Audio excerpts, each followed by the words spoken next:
Hello and welcome back. मैं पढ़ा रही हूँ आपको फिजिक्स और आज हम यहाँ पर कंप्लीट करने वाले हैं फोर्स चैप्टर का सेकंड टॉपिक, ठीक है, जो कि क्या है आपका ट्रांसलेशनल रोटेशनल मोशन और मूवमेंट ऑफ फोर्स। ठीक है, तो आपके फोर्स चैप्टर में 4 पार्ट में चीजें दी गई हैं। ठीक है, तो हम फर्स्ट वाला पार्ट पढ़ चुके हैं फोर्स का, जो कि प्रीवियस वीडियो में है, प्लीज गो थ्रू दैट। और अब हम सेकेंड वाला टॉपिक देख रहे हैं जिसमें हम मूवमेंट ऑफ फोर्स और रोटेशनल और ट्रांसलेशनल फोर्स पढ़ेंगे और इक्विलिब्रियम भी इसी में पढ़ेंगे। उसके बाद हम इसके न्यूमेरिकल सॉल्व करेंगे, उसके बाद हम सेंटर ऑफ ग्रेविटी पर मूव करेंगे। ठीक है, ऐसे करके हम सारे टॉपिक एक एक दिन करके कवर कर लेंगे। फाइन, चलिए स्टार्ट करते हैं कि ट्रांसलेशनल और रोटेशनल मोशन है क्या एग्जैक्टली और मूवमेंट ऑफ फोर्स क्या है, क्योंकि इसके न्यूमेरिकल बहुत पूछे जाते हैं और एमसीक्यूज मैंने आपको करा दिया है। प्लीज गो थ्रू दैट, थोड़ा सा देख करके आना एमसीक्यू को भी कि किस टाइप के क्वेश्चन पूछे जाते हैं।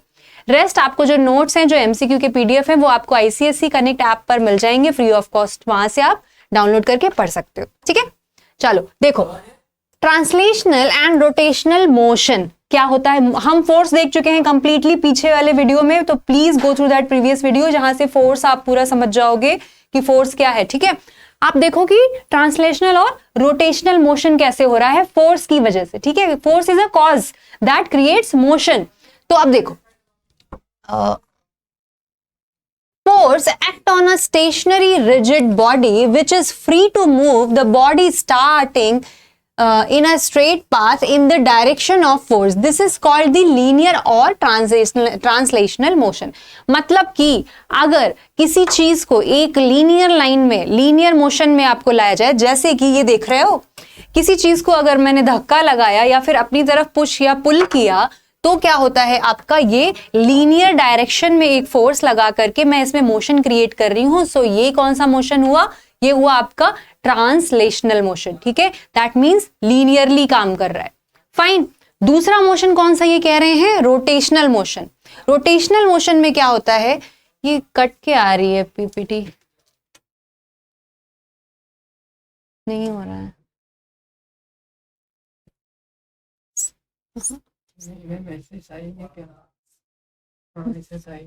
उसमें प्रॉब्लम ही है। अच्छा चलो, ये वाला ही सिर्फ यानी कि प्रॉब्लम है। ठीक है,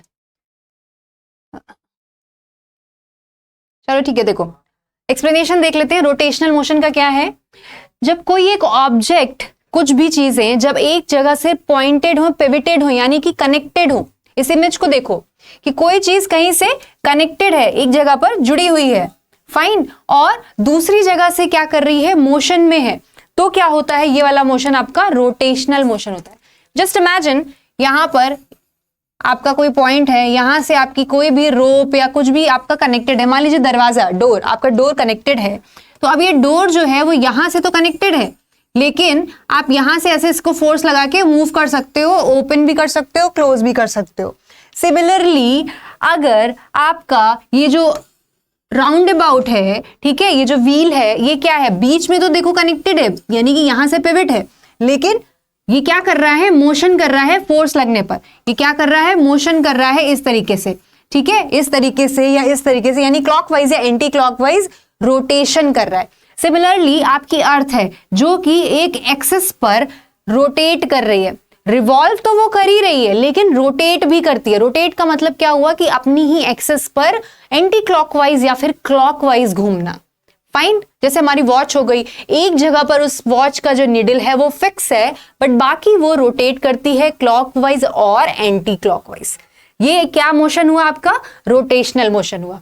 ट्रांसलेशनल में क्या था, आपकी सीधी सीधी चल रहा था, रोटेशनल में आपका गोल गोल घूम रहा है। ठीक है, अगर एक फुटबॉल को आप किक करते हो तो उसमें किस तरीके का मोशन होता है, एक फुटबॉल को किक करने पर आपका किस तरीके का मोशन होगा, आपके दोनों मोशन दिखते हैं उसमें। कैसे, ट्रांसलेशनल मोशन कहता है कि एक ऑब्जेक्ट एक जगह से दूसरी जगह पहुंच जाएगा और रोटेशनल मोशन कहता है कि वो रोटेट करेगा।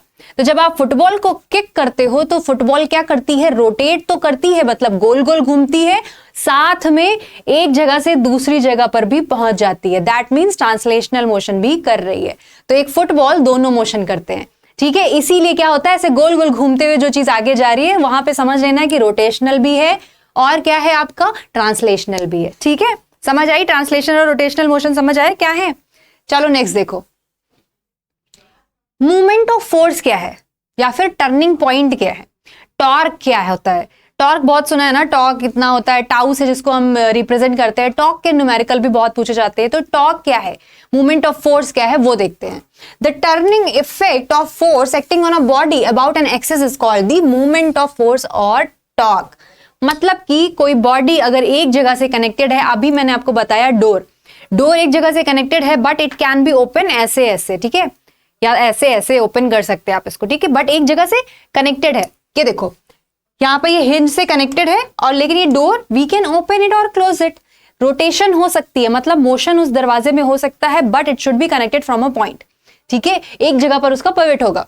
तो the turning effect of force, ये जो टर्निंग इफेक्ट होता है ना, इस तरीके से रोटेट करना, ये जो दरवाजा यहां से यहां रोटेट कर रहा है फोर्स की वजह से, ऐसे किया तो उधर चला गया, पुल किया तो ऐसे आ गया, तो ये जो रोटेटिंग हो रही है फोर्स की वजह से, ये हमारा क्या होता है, यही हमारा टॉर्क होता है, ठीक है। यानी कि कंप्लीट रोटेशन नहीं हुआ, यहाँ पे कंप्लीट गोल नहीं हो रहा है, कंप्लीट रोटेशन नहीं है, हाफ हुआ है, एक जगह से कनेक्ट होके थोड़ी दूरी पर कुछ एंगल पर ये मूव कर रहा है, ठीक है, कुछ एंगल पर ये मूव कर रहा है, तो ये क्या है, आपका टॉर्क है। और इसी को क्या कहते हैं, मूवमेंट ऑफ फोर्स कहते हैं। ये हमारे फोर्स की मूवमेंट है, ठीक है। और कैसे इसको डिफाइन कर सकते हैं वो देखते हैं। देखो एक ऑब्जेक्ट लो, कोई भी रैंडम ऑब्जेक्ट, ठीक है, ये आपका यहां पर O पॉइंट से ये कनेक्टेड है, ठीक है, और यहां पर मैं इस पर कोई एक फोर्स लगा रही हूं, दैट इज F, ठीक है, यहां पर से मैं एक फोर्स लगा रही हूं इस ऑब्जेक्ट पे।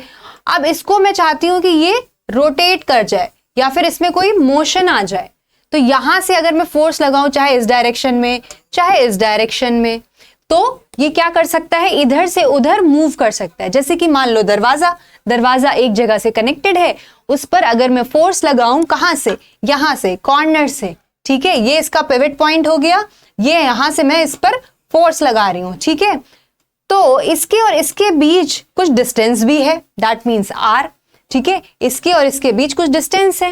ये जो दरवाजा है ये यहां से कनेक्टेड है, ये हिंज हो गया, और ये फोर्स मैं अप्लाई कर रही हूं दरवाजे पर एकदम कॉर्नर से, ठीक है, कॉर्नर और इस पिवट के बीच में R डिस्टेंस भी है, ठीक है। तो ये क्या रिप्रेजेंट क्या कर रहा है, ये रिप्रेजेंट करता है मूवमेंट ऑफ फोर्स, कि यानी कि इस दरवाजे को खोलने या बंद करने पर जो मूवमेंट ऑफ फोर्स है या जो टॉर्क है, वो डिफाइन करते हैं हम किससे, ये जो फोर्स है वो और प्रोडक्ट ऑफ डिस्प्लेसमेंट, यानी कि जो आपकी डिस्टेंस है, परपेंडिकुलर डिस्टेंस है किसके किसके बीच, पिवट पॉइंट और जहां पर हमने फोर्स अप्लाई किया है उसके बीच में। मान लो अगर ये जो R है वो कम हो जाए, दैट मीन्स कि फोर्स अगर मैं यहां कहीं से लगा लूं, अगर आप कभी दरवाजे के मिड से फोर्स लगाते हो तो क्या हुआ, मिड में फोर्स लगाया, यहां पर उसका लॉक था वो, और इसके बीच की दूरी क्या हुई, कम हो गई, तो क्या दरवाजा आसानी से खुलता है, ये टाइम लगता है, तो फोर्स आपका कम हो जाता है, यानी मूवमेंट ऑफ फोर्स कम हो जाता है, आपको बहुत ज्यादा पुश करना पड़ता है दरवाजे को, तब कहीं जाके वो खुलता है या बंद होता है। जितनी दूर से आप करोगे, जितना कॉर्नर पे आप दरवाजे को टच करके आप फोर्स लगाओगे, उतना इजीली दरवाजा खुलता या बंद होता है, ठीक है। तो ये जो खुलना या बंद होना वाला जो फोर्स काम कर रहा है ना, जो मोशन काम कर रहा है, ये आपका क्या है, मूवमेंट ऑफ फोर्स यानी कि टॉर्क है। और इसको हम डिफाइन किससे करते हैं, अप्लाइड फोर्स इनटू जो भी आपकी डिस्टेंस होती है पिवट पॉइंट से फोर्स अप्लाई के बीच में, ठीक है, ये आपका क्या है, मूवमेंट ऑफ फोर्स या फिर टॉर्क है। बात समझ आ गई। अच्छा, अब क्या है कि फैक्टर्स अफेक्टिंग द, यहां पे द होगा, the turning of a body, एक बॉडी को टर्न करने के लिए कुछ फैक्टर्स हैं जो इसको अफेक्ट करते हैं। कौन से फैक्टर्स हैं वो देख लेते हैं। The magnitude of the force applied, the distance of line of action, the force from the axis of rotation. Simple सी बात बता रहे हैं, देखो अगर किसी दरवाजे को मुझे खोलना है, रोटेशन करनी है, तो उस पर जो फोर्स मैं अप्लाई करूंगी उसी के अकॉर्डिंग तो वो दरवाजा जोर से खुलेगा या बंद होगा, उसी के अकॉर्डिंग तो उसमें मोशन आएगा, उसी के अकॉर्डिंग ही तो उसमें मूवमेंट ऑफ फोर्स आएगा। जितना फोर्स अप्लाई करूंगी उसी के अकॉर्डिंग आएगा। That means magnitude of the force पर डिपेंड करेगा क्या, मूवमेंट ऑफ फोर्स, डेफिनेटली, क्योंकि फॉर्मूला भी यही कह रहा है कि जो हमारा मूवमेंट ऑफ फोर्स है, मूवमेंट ऑफ फोर्स है, that is equals to F into r. F मतलब जो अप्लाइड फोर्स है और R मतलब जो डिस्टेंस है हमारे पिवट पॉइंट और अप्लाइड फोर्स के पॉइंट के बीच की। तो ठीक है, डेफिनेटली फॉर्मूला से भी हम देख सकते हैं कि F पर ये डिपेंड करेगा, यानी मैग्नीट्यूड पर डिपेंड करेगा। F जितना ज्यादा होगा उतना ज्यादा मोमेंट ऑफ फोर्स होगा, ठीक है, क्योंकि डायरेक्टली प्रोपोर्शनल है ना, इनवर्सली तो है नहीं। डायरेक्टली है तो अगर F ज्यादा होगा तो ये ज्यादा हो जाएगा, कम होगा तो ये कम हो जाएगा। सिमिलरली अगर ये जो डिस्टेंस है, डिस्टेंस किसके किसके बीच की, आपके पिवट पॉइंट यानी कि जहां से जो चीज कनेक्टेड है और जहां पर मैंने ये फोर्स लगाया, ऐसे यहां से फोर्स लगाया, ये जो डिस्टेंस है, ये डिस्टेंस भी कम है या ज्यादा है, इस पर भी आपका मोमेंट ऑफ फोर्स डिपेंड करेगा, ठीक है। अगर R कम हुआ तो मोमेंट ऑफ फोर्स भी कम हो जाएगा, मतलब बड़ी मेहनत से दरवाजा खुलेगा, ठीक है, क्योंकि फोर्स आपका मोमेंट ऑफ फोर्स कम हो गया है, ठीक है। मतलब कि आप अगर दरवाजा बीच में से कहीं से खोलने की कोशिश करते हो तो ज्यादा फोर्स लगेगा ना, मोमेंट ऑफ फोर्स कम है, ठीक है। इसलिए अब क्या होगा, अगर ये जो R है उसको बढ़ा दिया जाएगा तो फिर आपका मोमेंट ऑफ फोर्स बढ़ जाएगा। सिमिलरली तो आपके फॉर्मूले से ये फैक्टर्स आपके बता देते हैं कि मैग्नीट्यूड ऑफ फोर्स और मैग्नीट्यूड, आपकी जो डायरेक्शन, ये सॉरी डिस्प्लेसमेंट है, उन दोनों पर डिपेंड करता है आपका मोमेंट ऑफ फोर्स, ठीक है। ये आपका क्या है, formula of moment of force है, जो कि F इंटू R है, ठीक है। नेक्स्ट देखो, मोमेंट ऑफ फोर्स का ही कुछ और चीजें भी देखनी है, जो है moment of force is equal to the magnitude of the force and the magnitude of the force नहीं, and the perpendicular distance of the line of action of force from the axis of rotation. ये simple सा formula बता रहा है कि moment of force का formula क्या है, अभी हमने देखा, that is moment of force is equals to what, जो फोर्स अप्लाई किया है हमने और प्रोडक्ट किसका, जो हमारी डिस्टेंस थी यानी कि डिस्प्लेसमेंट था, दैट इज R हमने लिया है, D भी ले सकते हो। तो ये आपका क्या है, ये फॉर्मूला है और इसी को टॉर्क भी बोलते हैं। इस फॉर्मूले को रट लो, इसी से आपके MCQs भी सॉल्व होंगे, आपके न्यूमेरिकल भी सॉल्व होंगे, ठीक है। नेक्स्ट देखो, अच्छा क्या इससे इसकी यूनिट निकाल सकते हो? ऑब्वियसली निकाल सकते हैं। F की यूनिट क्या होती है, न्यूटन होती है, और R की यूनिट क्या होती है, R क्या है, डिस्टेंस है ना, वो क्या होता है आपका, मीटर होता है। तो आपके मोमेंट ऑफ फोर्स की यूनिट क्या हो जाएगी, न्यूटन मीटर हो जाएगी। अभी आगे और डिटेल में भी मैं यूनिट आपको बताऊंगी, SI यूनिट भी, CGS यूनिट भी, ठीक है। बट अभी ध्यान रखो कि फॉर्मूले से डायरेक्टली यूनिट निकाला तो आपको आता होगा, उसी से यूनिट भी निकल जाती है। अब देखो क्लॉकवाइज और anti clockwise moment of force क्या है। मोमेंट ऑफ फोर्स तो हमने समझ लिया कि ऐसे ऐसे रोटेट करता है, लेकिन ये क्लॉकवाइज और एंटी क्लॉकवाइज क्या है। देखो, if the turning effect on the body is anti clockwise, movement of force is called the anti-clockwise movement and it is taken as positive। मतलब क्या हुआ, देखो ये की ऑब्जेक्ट है, यहां पर फिक्स है, अगर फोर्स इस डायरेक्शन में लगाया गया तो ये बॉडी ऐसे मूव कर रही है, ठीक है, ऐसे मूव कर रही है। ये कौन सी डायरेक्शन हुई, एंटी क्लॉकवाइज। फोर्स लगाया, एंटी क्लॉकवाइज मोशन हुआ, तो इसको हम क्या बोलते हैं, आपका एंटी क्लॉकवाइज मूवमेंट, ठीक है। मूवमेंट ऑफ फोर्स क्या कहलाएगा, ये एंटी क्लॉकवाइज। समझ आई बात, क्योंकि हमारा जो फोर्स है वो एंटी क्लॉकवाइज रोटेट करवा रहा है। एंटी क्लॉकवाइज ऐसे ही होता है ना, सी डायरेक्शन भूलना मत, वॉच के अकॉर्डिंग आप देख सकते हो, घड़ी में जो क्लॉकवाइज है उसको ऑपोजिट कर दो तो एंटी क्लॉकवाइज है, ठीक है, तो कंफ्यूज मत होना, ठीक है। अगर एंटी क्लॉकवाइज में मूव कर रहा है और हमारा movement of force anti clockwise है, तो इसको हम लेते हैं पॉजिटिव। अब ये पॉजिटिव नेगेटिव का फर्क क्या है, कैसे यूज होगा, वो हम बाद में देखेंगे। अभी एक कॉन्सेप्ट आएगा जिसमें आपको पता चलेगा कि अच्छा पॉजिटिव नेगेटिव ऐसे यूज होता है। तो अगर एंटी क्लॉकवाइज फोर्स लग रहा है तो समझ लेना कि जो वैल्यू है फोर्स की वो पॉजिटिव में है, ठीक है, वो क्या है, पॉजिटिव में है। सिमिलरली क्लॉकवाइज देख लेते हैं। If the turning effect on the body is clockwise, one of the force is called the, sorry one नहीं है, यहां पे होगा movement of the force. Movement of the force is called the clockwise movement and it is taken as negative, ठीक है। तो मतलब कि अगर ये एक ऑब्जेक्ट है, यहां कहीं से पिवट है, ठीक है, और मैंने किस तरीके से फोर्स लगा दिया इस पर, इस डायरेक्शन में, मतलब कि अब मैं इसको क्लॉकवाइज में लगा रही हूं फोर्स, और इसका डायरेक्शन, इसका मोशन, इसका जो मूवमेंट ऑफ फोर्स है वो भी क्लॉकवाइज हो गया है। पर जब ये क्लॉकवाइज होगा तो इस फोर्स की वैल्यू हम लेते हैं किसमें, नेगेटिव में, ठीक है, ये पॉजिटिव नेगेटिव का इम्पैक्ट क्या है वो हम देखेंगे अभी कि एग्जैक्टली यूज क्या है पॉजिटिव फोर्स और नेगेटिव फोर्स का। ठीक है, वो एडिशन वेडिशन में यूज होगा, अभी देखना न्यूमेरिकल सॉल्व करने में एग्जैक्टली यूज होगा। ठीक है, प्रिंसिपल्स फॉर्म करने में यूज होगा। तो समझ गए बात। मोमेंट ऑफ फोर्स क्या हुआ, ऐसे रोटेशन होता है जब कोई चीज कहीं से बंधी हुई है, कहीं से टिकी हुई है, उसके अलावा जो उस पर मोशन हो रहा है किसी भी फोर्स की वजह से, चाहे वो क्लॉकवाइज हो चाहे वो एंटी क्लॉकवाइज हो, ये सब क्या है, मोमेंट ऑफ फोर्स है, जिसको हम किस फॉर्मूले से डिनोट करते हैं, अप्लाइड फोर्स F इनटू जो भी डिस्प्लेसमेंट या फिर जो भी आपकी डिस्टेंस है सपोर्ट पॉइंट से और जहां पर फोर्स अप्लाई किया है उसके बीच की। ठीक है, उसको मल्टीप्लाई कर दोगे तो आपका क्या आ जाएगा, मोमेंट ऑफ फोर्स आ जाएगा। उसके बाद क्लॉकवाइज और एंटी क्लॉकवाइज हमने मोमेंट ऑफ फोर्स देख लिया है। एंटी क्लॉकवाइज को हम पॉजिटिव फोर्स के अकॉर्डिंग देखते हैं जो कि इस डायरेक्शन में जा रहा है, और क्लॉकवाइज वाला आपका इस डायरेक्शन में जा रहा है जो कि नेगेटिव में जाता है। ठीक है, the moment of force is a vector quantity. Moment of force is a vector quantity, definitely it is a vector quantity, क्योंकि ये डायरेक्शन को डिफाइन कर रहा है ना। जहां डायरेक्शन और मैग्नीट्यूड दोनों होते हैं वो वेक्टर क्वांटिटी होती है। सिंपल सी बात है भाई, एंटी क्लॉकवाइज क्लॉकवाइज कर रहा है, ये कभी इधर घूम रहा है कभी उधर घूम रहा है, और उसके बाद में साथ में ये क्या कह रहा है कि मैग्नीट्यूड ऑफ फोर्स भी देख रहा है, डिस्टेंस का भी मैग्नीट्यूड देख रहा है। तो मतलब नंबर्स और आपकी जो डायरेक्शन है वो दोनों चीजें यहाँ पर अवेलेबल है। दैट मीन्स जो आपका मोमेंट ऑफ फोर्स है वो क्या है, वेक्टर क्वांटिटी। वेक्टर स्केलर तो याद होगा ना आप लोगों को। चलो अब देखो क्या है, unit of movement of force. Unit अभी देखो मैंने बताया ही था आपको यूनिट, तो अब सॉल्व भी कर लोगे यूनिट, कितनी इजी होगी। फोर्स का फॉर्मूला क्या था आपका, मूवमेंट ऑफ फोर्स का फॉर्मूला क्या था, ये था आपका क्या, फोर्स इंटू, ये देखो ये लिखा हुआ है यूनिट ऑफ डिस्टेंस। ठीक है, unit of force into unit of distance. तो फोर्स की यूनिट क्या होती है एसआई में आपकी, दैट इज न्यूटन। ठीक है, एसआई यूनिट क्या है फोर्स की, वो होती है न्यूटन, और एसआई यूनिट डिस्टेंस की क्या होती है, दैट इज मीटर।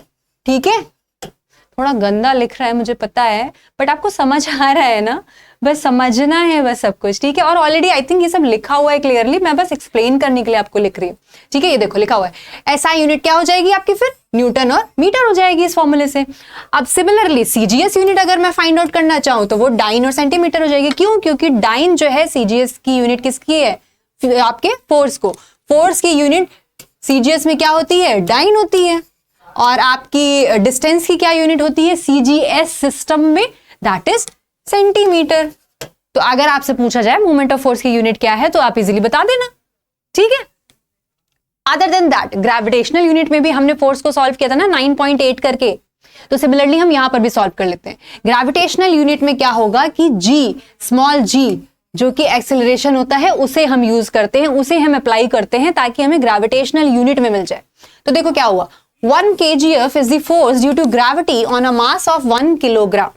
1 किलोग्राम पर अगर हम 1 kgf का फोर्स अप्लाई करते हैं तो एक gravitational force, gravitational acceleration generate होता है जो कि g है, और g की वैल्यू क्या होती है 9.8 मीटर पर सेकेंड स्क्वायर होती है। ठीक है, बस इस वैल्यू को रखना है, इस डेफिनेशन को रखना है, और उससे हमें gravitational unit of movement of force मिल जाएगी। देखो 1 kgf equals to force due to gravity on a mass of 1 kg.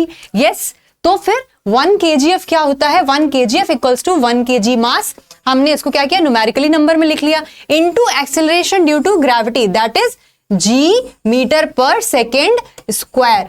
ठीक है, मीटर पर सेकेंड, देखो स्क्वायर वहां पे लिखा हुआ है, मीटर पर सेकेंड स्क्वायर हो गया। ठीक है, अब g की वैल्यू क्या थी हमारी 9.8 है ना, और ये मीटर पर सेकेंड स्क्वायर क्या है, एक्सेलरेशन ही तो है, और ये हमारा क्या है, ये मास ही तो है, m मास हो गया, और पर मीटर पर सेकेंड आपका क्या है, एक्सेलरेशन है, मतलब a हो गया, और g की वैल्यू क्या है, ये है आपकी 9.8 हो गई। तो फिर क्या करेंगे इसको, देखो 1 kgf g न्यूटन कैसे आया बताओ, F इक्वल्स टू ma होता है ना, F इक्वल्स टू ma होता है, राइट। ये देखो मास हो गया 1 kg का, ये देखो एक्सेलरेशन हो गया, तो ये F इक्वल्स टू ma हो गया। तो A और M को हम F नहीं लिख सकते हैं, F लिख देंगे। ठीक है, और F की यूनिट क्या है हमारी, न्यूटन है। तो यहां पर ये देखो G आ गया, G जो हमारा ये 9.8 है वो चलता रहा साथ में, बाकी को हमने सॉल्व करके यहाँ पे न्यूटन में लिख दिया। अब G की वैल्यू रख दी इन्होंने, नेक्स्ट में क्या किया, बस G की वैल्यू रख दी, दैट इज 9.8। बस इतना सा काम है, हो गया। समझ आई बात, नहीं आई तो आपके जो लाइव सेशंस होंगे उसमें क्लियर कर दूंगी मैं, वैसे आ जानी चाहिए, बहुत ईजी है ये। ठीक है, क्या किया है, बस यूनिट को चेंज किया है, फॉर्मूले में रिप्लेसमेंट किया है, ए और एम और ए को एफ से कन्वर्ट कर दिया है, सिंपल। ठीक है, अब देखो ये भी वही चीज है, some examples of turning effect. अब हम कुछ एग्जाम्पल्स देख लेते हैं टर्निंग इफेक्ट के क्या है, उसके बाद बाकी की चीजें भी पढ़ेगी, इक्विलिब्रियम आएगा उसके बाद टॉपिक। ठीक है, उसके बाद हम इक्विलिब्रियम पे स्विच करेंगे। अभी क्या है, इसके बाद कपल है। ठीक है, some example of turning effect में आपका आता है to open and shut the door. मैं आपको बहुत देर से डोर के एग्जाम्पल बता रही हूँ, ऐसे खोलना है, ऐसे बंद करना है। ये क्या है, मूवमेंट ऑफ फोर्स क्रिएट कर रहा है, एक जगह से ज्वाइंट है, दूसरी जगह पर फोर्स लगा रहे हो, बीच में डिस्टेंस आर है। ठीक है, other than that the upper circular stone of a hand floor grinder. वो स्टोन वाला आपने ग्राइंडर देखा है जिसमें ऊपर वाले पे एकदम कॉर्नर पे ऐसे डिस्क होती है ना, दो, एक डिस्क है, एक इसके नीचे डिस्क होती है, यहाँ कॉर्नर पे एक हैंडल लगा होता है। कॉर्नर पे हैंडल इसलिए लगा होता है कि आप ज्यादा फोर्स जनरेट कर सको। मैंने क्या बताया था, जितनी ज्यादा डिस्टेंस होगी पिवट पॉइंट और फोर्स अप्लाई करने के बीच में, उतना अच्छा मूवमेंट ऑफ फोर्स जनरेट होगा, उतना ज्यादा मूवमेंट ऑफ फोर्स होगा। इसीलिए जो हमारी स्टोन वाली चक्की होती है ना, उसमें एकदम कॉर्नर पे हैंडल लगाते हैं, ना कि मिड में लगाते हैं। हमारे डोर पे जो हैंडल लगता है वो कॉर्नर पे लगता है, ना कि मिड में लगता है। क्यों? ताकि मूवमेंट ऑफ फोर्स ज्यादा हो। बात समझ आ रही है? समझ आ जानी चाहिए अब तो। ठीक है, हैंडल हमेशा इसीलिए इतनी दूरी पर लगाया जाता है जितना दूरी पॉसिबल हो, ताकि आपका मूवमेंट ऑफ फोर्स ज्यादा जनरेट हो। ठीक है, नेक्स्ट क्या है, टर्निंग अ स्टीयरिंग व्हील। स्टीयरिंग व्हील जो आपकी कार वाली होती है वो आपके पहिए से डायरेक्टली कनेक्ट होती है। जितना कॉर्नर पर होगा उतना ही प्रेशर ज्यादा, उतना ही मूवमेंट ज्यादा क्रिएट होगा। Second, in a seesaw a man sitting on one side of its balanced bye a child when the child sits at a greater distance from the pivot point। सीसा वाला झूला देखा है? मान लो एक तरफ बच्चा बैठा है, एक तरफ बड़ा आदमी बैठा हुआ है। बड़े आदमी का वेट ज्यादा है ना, और लड़की का वेट या बच्चे का वेट जो है वो कम है। ठीक है, तो ये बैलेंस कैसे कर सकते हो आप? अगर ऐसे बैठ गए सेम डिस्टेंस पे तो जो ज्यादा भारी वाला है ऐसे ऊपर उठ जाएगा, नहीं सॉरी नीचे आ जाएगा, और जो बच्चे का लाइट वेट है वो ऊपर आ जाएगा। फाइन, अगर मैं इसे बैलेंस करना चाहूं तो क्या होगा? बैलेंस करने के लिए आप क्या कर सकते हो? कुछ जुगाड़ लगा सकते हो। बैलेंस करने के लिए आप ये कर सकते हो कि बच्चे की जो डिस्टेंस है या तो उसको कुछ मॉडिफाई करो, या फिर जो आदमी की डिस्टेंस है उसको मॉडिफाई करो। मूवमेंट ऑफ फोर्स को इक्वल करने की कोशिश करो दोनों तरफ। ठीक है, दोनों तरफ मूवमेंट ऑफ फोर्स को इक्वल कर दोगे तो बैलेंस हो जाएगा। बात समझ आई? देखो ये आपका सीसॉ है, यहाँ पे दो लोग बैठे हुए हैं, यहाँ बीच में मिड में जुड़ा हुआ है। ठीक है, यहाँ पे एक आदमी बैठा है जिसका वेट ज्यादा है, बच्चे का वेट कम है। ठीक है, अगर ऐसे नॉर्मली सेम डिस्टेंस पर रहेंगे तो क्या होगा कि ये आदमी वाला वेट नीचे चला जाएगा और ये ऊपर चला जाएगा। अगर मैं चाहूं कि ये जो बच्चा है और ये जो आदमी है ये ऐसे बैलेंस में रहे, यानी कि दोनों तरफ मूवमेंट ऑफ फोर्स इक्वल हो, तो क्या करेंगे? मूवमेंट ऑफ फोर्स का फॉर्मूला जल्दी से रिकॉल करो, F into r. Remember F into r, यानी कि या तो F को इक्वल करो या तो R को इक्वल करो, पर वो तो पॉसिबल नहीं है। तो क्या करोगे, यहां पर जो भी आपका वेट है ठीक है कोई बात नहीं, पर अगर बच्चे को मैं और थोड़ी दूरी पे बिठा दूं और फॉर्मूला लगाऊं F इंटू आर का, ठीक है, F इंटू आर का फॉर्मूला लगाऊं और बच्चे को थोड़ी और दूरी पे बिठा दूं तो R आपका बढ़ जाएगा, R बढ़ जाएगा। तो F इंटू आर इसके इक्वल हो सकता है ना। जितनी दूरी बढ़ा दोगे उसके अकॉर्डिंग वहां फोर्स के साथ वो कंपनसेट कर लेगा यार।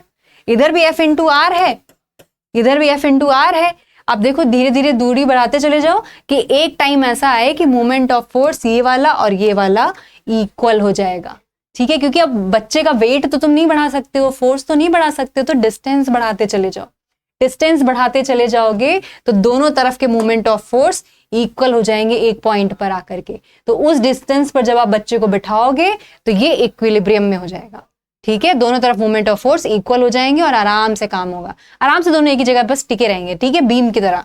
उसके बाद देखो, a spanner used to tighten और loose a nut has a long handle to produce large turning movement. जितना ज्यादा आपको मूवमेंट ऑफ फोर्स क्रिएट करना है उतना ही एंड पर या फिर उतनी ही ज्यादा दूरी पर आप क्या करोगे, फोर्स लगाओगे। जैसे कि दरवाजा, जैसे कि चक्की, आपने क्या किया, एकदम कॉर्नर पर हैंडल लगाया। क्यों? क्योंकि आपको फोर्स ज्यादा जनरेट करना है। सिमिलरली आपने सीसॉ में क्या किया, बच्चे को खूब दूरी पर बैठा दिया, डिस्टेंस ज्यादा क्रिएट कर दी, so that moment of force ज्यादा क्रिएट हो जाए, जो कि इसके इक्वल भी हो जाए। ठीक है, वरना क्या था कि आदमी का वेट ज्यादा था, मोमेंट ऑफ फोर्स ज्यादा क्रिएट कर ले रहा था। ठीक है, तो अगर मुझे किसी चीज को टाइट करना, जब मैं स्क्रू गॉस से करती हूं, तो अगर मैं एकदम बगल में पकड़ के करूंगी, मान लो ये स्क्रू गॉस है, अगर मैं यहां से पकड़ के करूंगी तो उतने अच्छे से टाइट नहीं होगा, उतना अच्छा मोमेंट ऑफ फोर्स जनरेट नहीं होगा। पर अगर मैं यहां से पकड़ के करूंगी तो डिस्टेंस और फोर्स बढ़ने की वजह से आपका मोमेंट ऑफ फोर्स ज्यादा होगा। ठीक है, डिस्टेंस बढ़ने की वजह से मोमेंट ऑफ फोर्स आपका ज्यादा क्रिएट होगा। फाइन, समझ आई बात? क्लास लगी हुई है नेक्स्ट। ठीक है, आप देखो क्या है कपल। कपल क्या होता है, मोमेंट ऑफ फोर्स समझ आया। उसके बाद अब कपल कैसे काम करता है। कपल में क्या होता है, two equal and opposite parallel forces not acting along the same line form a couple. Example, two forces rotate the bar and turning a water cap. That means, देखो समझना, एक बार ले लो, ठीक है, एक बार है जो बीच में कहीं से कनेक्टेड है, या फिर पिवट पॉइंट इसका ये है, एक सेकेंड, पिवट पॉइंट इसका ये है। ठीक है, अब क्या हुआ, इस पर बोला गया है कि जो फोर्स अप्लाई हो रहे हैं इक्वल और ऑपोजिट हो रहे हैं, लेकिन जो सेम लाइन में नहीं होंगे। सेम लाइन का मतलब होता है कि ऐसे एक लाइन में नहीं होगा, ऐसे एक लाइन में नहीं होगा। एक फोर्स अगर यहां से अप्लाई हुआ है तो एक फोर्स यहां से अप्लाई होगा। ठीक है, और इक्वल और ऑपोजिट, इक्वल और ऑपोजिट होंगे। फाइन, ठीक है, तो हम क्या करते हैं, इस वाले फोर्स को ऐसे अप्लाई कर दिया इस पे, और इस वाले फोर्स को यहां से अप्लाई कर दिया। अब अगर इस यहां से ऐसे फोर्स अप्लाई हो रहा है, यहां से ऐसे फोर्स अप्लाई हो रहा है, तो ये क्या करेगा, रोटेट करेगा। तो ये क्या करेगा, रोटेट करने की कोशिश करेगा, क्योंकि एक फोर्स यहां से लग रहा है, एक फोर्स यहां से लग रहा है, यानी एंटी क्लॉकवाइज वाला फोर्स यहां से लग रहा है, क्लॉकवाइज वाला देखो वहां से लग रहा है, और बार जो है या फिर जो बीम है वो रोटेट करने लगेगी। ठीक है, तो वो क्या करने लगेगी, रोटेट करने लगेगी। अब ये जो दो फोर्सेस है ना, ये जो दो इक्वल फोर्सेस अप्लाई हो रहे हैं बट ऑपोजिट डायरेक्शन में हो रहे हैं, एंटी क्लॉकवाइज और क्लॉकवाइज हैं, इन्हें ही कपल कहते हैं। ठीक है, इन्हें ही क्या कहते हैं, कपल। जैसे ऑपोजिट्स कपल बन जाते हैं ना, वैसे ही आजकल की बात अलग है, नेचुरली कुछ और फिनोमेनास भी हैं, लेकिन अदरवाइज अगर हम फोर्स में कपल बनाना चाहें तो दो अगर फोर्स आपके ऑपोजिट में लग रहे हैं, वो उसको रोटेट करा रहे हैं बीम को, तो ये दोनों कपल कहलाएंगे। यानी F1 इधर से जो लग रहा था और F2 जो इधर से लग रहा था, दे विल बी कपल। ठीक है, चलो और देखो इसके एग्जाम्पल क्या हो सकते हैं। इसके एग्जाम्पल क्या हो सकते हैं, आप एक बॉटल लो, बॉटल को खोलने की कोशिश करो। ठीक है, बॉटल को जब आप खोलने की कोशिश करते हो, जस्ट इमेजिन यहां पर, तो आप क्या करते हो, एक फोर्स मेरी ये वाली फिंगर लगा रही है आगे की तरफ, और एक ये मेरा थंब लगा रहा है इधर पीछे की तरफ। ये आगे लग रहा है, ये पीछे लग रहा है, दोनों ऑपोजिट लग रहे हैं। ठीक है, दोनों ऑपोजिट लग रहे हैं और ढक्कन खुल जा रही है। ये क्या है, कपल है, ये फोर्स का कपल है। ठीक है, तो मतलब दोनों तरफ से काम कर रहा है, एक मेरा एंटी क्लॉकवाइज काम कर रहा है और एक क्लॉकवाइज काम कर रहा है। बात समझ आई? ये देखो, एक एंटी क्लॉकवाइज एक क्लॉकवाइज काम कर रहा है, और इसी से क्या हुआ, रोटेशन जनरेट हो गया। इसी से क्या हो जाएगा, रोटेशन जनरेट हो जाएगा। ऐसे कैप खुल गई, नल भी टाइट कर सकते हो आप ऐसे दोनों तरफ से लगा के, बट मिड में एक पिवट पॉइंट होना चाहिए। ठीक है, other than that the movement of a couple is equal to the product of either forces and the perpendicular distance between the line of action of both the forces। मतलब कि जो आपका moment of couple of force, moment of force क्या था, F into are था आपका। अब अगर आपका moment of couple of forces है तो वो कैसे आप डिफाइन करोगे, उसके लिए भी कुछ फॉर्मूला होगा। एक सेकेंड,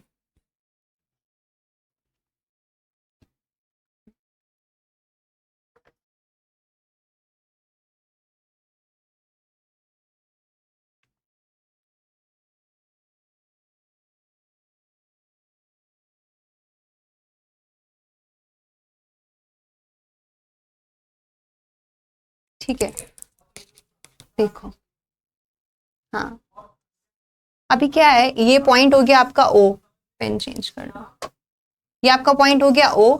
ठीक है, ये हो गया आपका E, A हो गया आपका B। अब क्या है, यहां पर एक फोर्स जनरेट हो रहा है, वो ऐसे लग रहा है, और ये एक यहां पर फोर्स है, वो इस तरीके से लग रहा है। ठीक है, दो फोर्स लग रहे हैं, क्लॉकवाइज और एंटी क्लॉकवाइज। ठीक है, अब अगर मुझे कपल का फॉर्मूला जनरेट करना है तो वो मैं कैसे करूंगी, देखो कपल का फॉर्मूला, मूवमेंट ऑफ फोर्स का फॉर्मूले में क्या था, F इंटू आर था। तो यहां पर क्या हो रहा है कि इस ऑब्जेक्ट से पिवट के बीच की दूरी कितनी हुई, r हुई, इस ऑब्जेक्ट से इसके बीच की दूरी हुई r1, r ले लो, ये r1 ले ली। ठीक है, यहां पर फोर्स अप्लाई हुआ F1, यहां पर अप्लाई हुआ F2 जो कि इस डायरेक्शन में है, और F1 जो है वो इस डायरेक्शन में। बात समझ आई? ठीक है, तो ये क्या हो गया आपका, यहां पर डिस्टेंस और आपकी क्या हो गई है, ये फोर्स हो गया है। ठीक है, अब देखो आपका ये वाला एंटी क्लॉकवाइज है, ये वाला क्लॉकवाइज है। ठीक है, ये वाला एंटी क्लॉकवाइज है, ये वाला क्लॉकवाइज है। अगर मैं आपसे कहूं मूवमेंट ऑफ फोर्स बताओ इतने में, यहां से लेकर के इतने में, तो क्या होगा, वो होगा आपका F1 into r. Anti clockwise में सिंबल कौन सा होता है, पॉजिटिव सिंबल होता है, तो पॉजिटिव सिंबल ही है। ठीक है, ये क्या हो गया, मूवमेंट ऑफ फोर्स इस पॉइंट से यहां तक के लिए। ठीक है, अब मैं आपसे कहूं मूवमेंट ऑफ फोर्स इधर वाले का बताओ, यहां पर ऐसे क्लॉकवाइज जा रहा है फोर्स, और डिस्टेंस कितनी है, r1 है, तो this will be F2 into r1। ठीक है, क्लॉकवाइज में आपका साइन क्या होता है, नेगेटिव होता है, तो ये देखो साइन का मतलब यही है, साइन का मतलब यही है। ठीक है, तो आपका क्या हो गया, ये वाला, ये हो गया आपका नेगेटिव। ठीक है, अब देखो F1R इक्वल्स टू F2R1, अगर ये दोनों इक्वल हो गए तो हम कह सकते हैं कि ये जो कपल फोर्स है वो इक्वल है, मूवमेंट ऑफ फोर्स यहां पर दोनों तरफ इक्वल है, और जो बीम है वो रोटेट करने लग जाएगी। ठीक है, बीम क्या करेगी आपकी, रोटेट करने लग जाएगी। समझ गए? अब देखो इक्विलिब्रियम ऑफ बॉडीज, ये हम नेक्स्ट वीडियो में पढ़ेंगे, इक्विलिब्रियम ऑफ बॉडीज। इसमें कैसे कैसे क्या क्या स्टैटिक और डायनेमिक इक्विलिब्रियम काम करेगा वो देखेंगे, इसके कुछ एग्जांपल्स देखेंगे, उसके बाद आगे का नेक्स्ट टॉपिक देखेंगे कि सेंटर ऑफ ग्रेविटी क्या है। ठीक है, थैंक यू।